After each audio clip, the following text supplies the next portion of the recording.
The chandelier light bounced off crystal wine glasses, casting golden flecks across the linen tablecloths of La Bella Vita Spokane's finest restaurant. I sat across from my son Ethan and his wife Sophia, their faces glowing with the smug confidence of people who knew they'd won before the game even started. The air smelled of truffle oil and entitlement, and for a moment, I let myself believe we were just a family catching up. Then Sophia leaned forward, her diamond earrings glinting, and said, "Henry, you're not welcome at our Christmas dinner this year." Her voice was sharp like a blade wrapped in silk. Ethan shifted, avoiding my eyes, as the words landed like a punch to the gut. I blinked, certain I'd misheard. "What do you mean, not welcome?" My voice came out quieter than I meant, betraying the tremor in my chest. Sophia's smile didn't waver. "My parents Charles and Evelyn Harper are hosting with us. They'd prefer a refined atmosphere. No offense, Henry, but your loud Mexican stories and that spicy food you make, it's just not their style." Ethan finally looked up, his face a mix of guilt and resignation. "Dad, it's easier this way. You know how they are about their traditions." The restaurant buzzed around us, waiters gliding glasses, clinking laughter from nearby tables. But all I could hear was the blood pounding in my ears.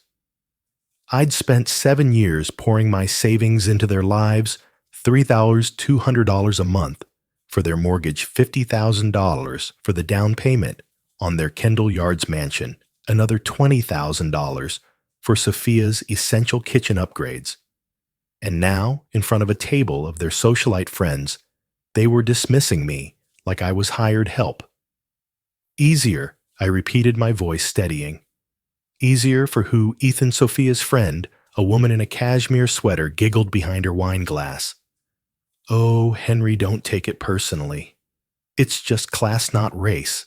The table erupted in laughter, each chuckle a nail in the coffin of my dignity. Then Sophia leaned closer, her voice dropping to a venomous whisper. "Besides, we can't have our charity gala guests thinking we're associated with a tile layer's vibe." My hands went cold. Charity gala. The one I'd unknowingly funded, only to learn later that Sophia and her parents had been skimming donations for their own offshore accounts. I stood my chair, scraping against the polished floor. Every eye at the table turned to me, expecting a scene, a plea, anything to confirm their image of me as the desperate old man. Instead, I smiled, a slow, deliberate curve of my lips. "Merry Christmas," I said, my voice cutting through their laughter like a blade through butter. I walked out past the velvet curtains and into the biting December air, my truck waiting like an old friend. The engine roared to life as I made one call. By New Year's, their mortgage payments would be canceled, but that was just the start. Justice was coming, and it would burn brighter than their Christmas lights. Before we continue, please subscribe to the channel and share where you're watching from in the comments. The December cold seeped through my kitchen window, the one I hadn't fixed, because every spare dollar went to Ethan and Sophia's dream life. I sat at my chipped Formica table bank statements spread out like a crime scene, each one a testament to my foolishness. 7 years. $3,200 every month wired straight to their Wells Fargo account for a mortgage on a house I'd never be welcome in. That's $268,800, not counting the $50,000 down payment I'd scraped from my home equity loan, or the $20,000 for Sophia's granite countertops and that gleaming KitchenAid mixer she used maybe twice. My calculator groaned under the weight of it all, just like my heart. I leaned back, the chair creaking under me, and closed my eyes. The memories came unbidden. Ethan's sheepish calls when he lost his job. Sophia's tearful promises that it was just temporary. Henry will pay you back. Temporary, stretched into years, each request more brazen than the last. A new roof, because Sophia hated leaks. Landscaping, for their image. A $1, $200 handbag Sophia flaunted on Instagram, captioned, "Blessed life." My retirement savings vanished my dreams of a quiet life, with my late wife Elena buried under their suburban fantasy. But it wasn't just the money. Sophia had tricked me into signing a contract as guarantor for a $100,000 loan, claiming it was for Ethan's business venture. I'd trusted her my signature scrawled in a moment of blind love for my son. Only later did I find the fine print, if they defaulted my house. Elena's house was collateral. My hands shook as I traced the numbers on the page. They'd trapped me knowing I'd never say no to Ethan. And then there were the whispers. Sophia and her parents, Charles, and Evelyn Harper, had spread rumors in Spokane's elite circles that I was unstable, a bitter old man who couldn't handle his wife's death. They'd isolated me, ensuring no one would believe me if I spoke out. The worst cut came last month. I overheard Sophia at a community event, laughing with her friends about the charity gala I'd funded. "Henry thinks he's helping kids," she'd said, her voice dripping with mockery. "He doesn't know half the donations go to our vacation fund, a charity scam built on my name, my money, my trust." They'd used my Mexican heritage as a prop, parading me as their generous donor while siphoning funds to offshore accounts. The betrayal wasn't just personal, it was a violation of everything Americans hold dear: honesty, family fairness. I stood my knees protesting after years of carrying this burden alone. The kitchen felt hollow without Elena's laughter, her tamales steaming on the stove. Outside, Spokane's Christmas lights twinkled, mocking me with their warmth. I wasn't just a father anymore. I was a fool who'd let his family bleed him dry.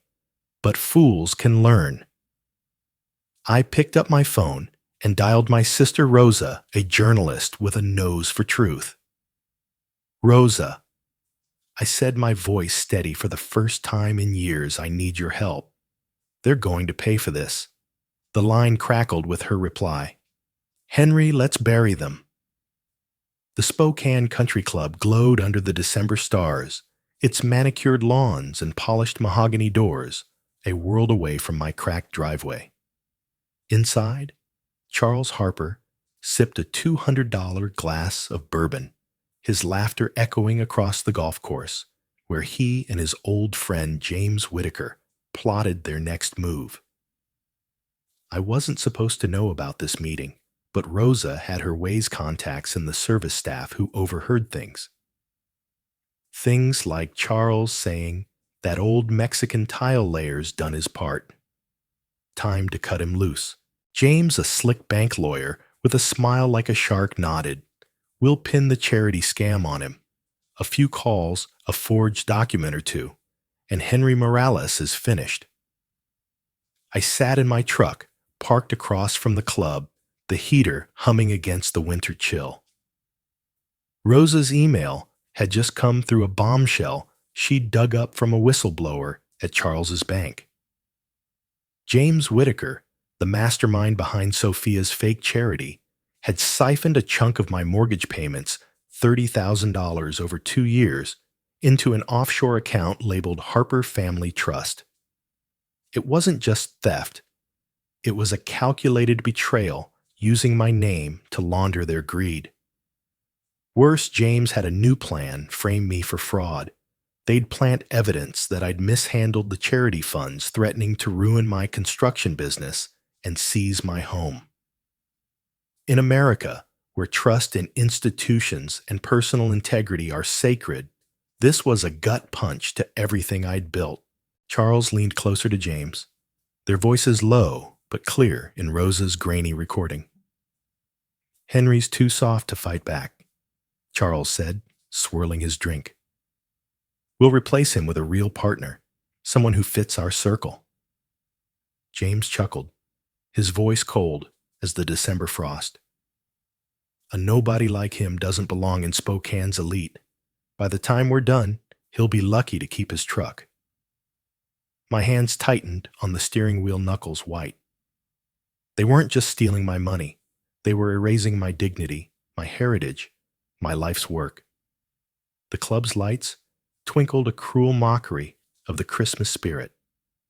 I thought of Elena, her warm hands kneading dough for tamales, her voice singing carols in Spanish. She'd believed in family and sacrifice and trust.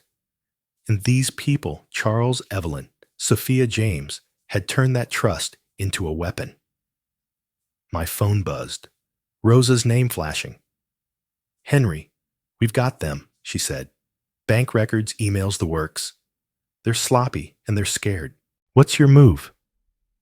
I stared at the club, their laughter still ringing in my ears. "We hit them where it hurts," I said. "Their reputation, their pride.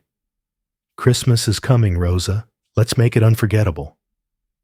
The glow of my laptop screen lit up my kitchen, casting shadows across the faded wallpaper I hadn't replaced in a decade. Every penny had gone to Ethan and Sophia's mansion.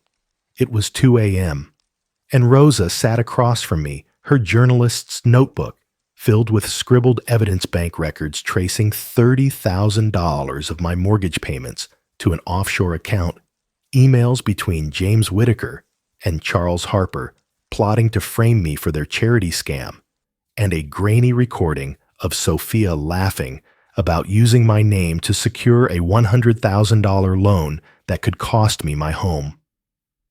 Each document was a brick in the wall of their betrayal, a wall I was about to tear down. I leaned back, the weight of 7 years pressing against my chest.